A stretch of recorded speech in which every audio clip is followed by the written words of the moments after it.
और अभी की सूरत हाल के हवाले से आपको बताएं तो लाहौर में पुलिस ने पीटीआई रहनुमा जमशेद इकबाल चीमा को गिरफ्तार कर लिया है। अहम सूरत हाल जिसके हवाले से आपको अपडेट कर रहे हैं। गिरफ्तारियों का सिलसिला जारी है। पुलिस की जानिब से शेलिंग भी की जा रही है। लॉन्ग मार्च के लिए काफिले रवा दवा है, लेकिन उस तरह से अवाम इकट्ठी नहीं हो सकी है। लियाकत अंसारी से जानेंगे। जी लियाकत, बताएगा जमशेद इकबाल चीमा को भी गिरफ्तार कर लिया गया है। आज बिल्कुल पुलिस की जानब से थोड़ी देर कबल जो है वो जमशेद इकबाल चीमा को गिरफ्तार कर लिया गया और अब तक मजमूई तौर पर जो है वो तकरीबन 50 से ज्यादा पीटीआई के रहनुमा और कारकुन जो है वो लाहौर के मुख्तलिफ मुकामात पर एहतजाज के दौरान जो है वो पुलिस की जानब से गिरफ्तार किए गए। थोड़ी देर कबल जो है जमशेद इकबाल चीमा की अहलिया मुसर्रत जमशेद चीमा भी जिस गाड़ी में खवातीन के साथ आगे बढ़ने की कोशिश कर रही थी, पुलिस ने उस गाड़ी पर जो है वो लाठीचार्ज किया, उस गाड़ी को तोड़ा और खवातीन को हिरासत में ले लिया।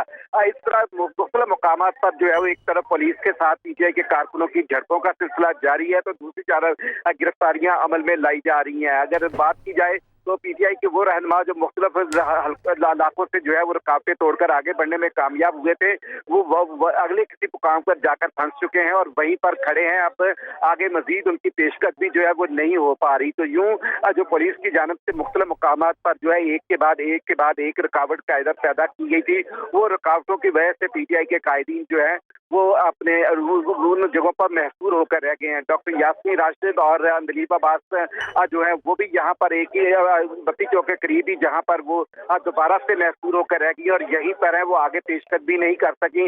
हमाद अजहर जो है वो काला शाह काकू क्रॉस कर गए थे, तो वहाँ पर जो है उनको पुलिस गिरफ्तार करना चाहती थी, लेकिन पीटीआई के कारकुनों ने मजामत करके उनको बचा लिया और उनको हिरासत में नहीं लेने दिया गया। मोहम्मद मदनी जो कि पुलिस जिनको हिरासत में लेना चाह रही थी, उनको भी पीटीआई के कारकुनों ने बचा लिया। इसी तरह जुबैर खान न्याजी जिनको कचहरी चौक में एक दफा पुलिस ने हिरासत में ले लिया था, कि पीटीआई के कारकुनों और जो बुकला थे पीटीआई के, उन्होंने उनको पुलिस की हिरासत से छुड़वाया। तो इस तरह जो है अगर देखा जाए तो अब इस वक्त जो है बत्ती चौक का इलाका जो है यहाँ पर कदरे जो है वो सुकून हो गया है। यहाँ पर जो है का जो ट्रैफिक है उसको खोल दिया गया है, लेकिन पीटीआई के कायदीन इसी रोड पर जो है वो एतराफ में बिल्कुल ठीक नहीं। आप कह रहे हैं कि अभी फिलहाल जो है वो बत्ती चौक पर सुकून हो गया, अलबत्ता जो जमशेद इकबाल चीमा थे उनको गिरफ्तार किया गया है पुलिस की जानिब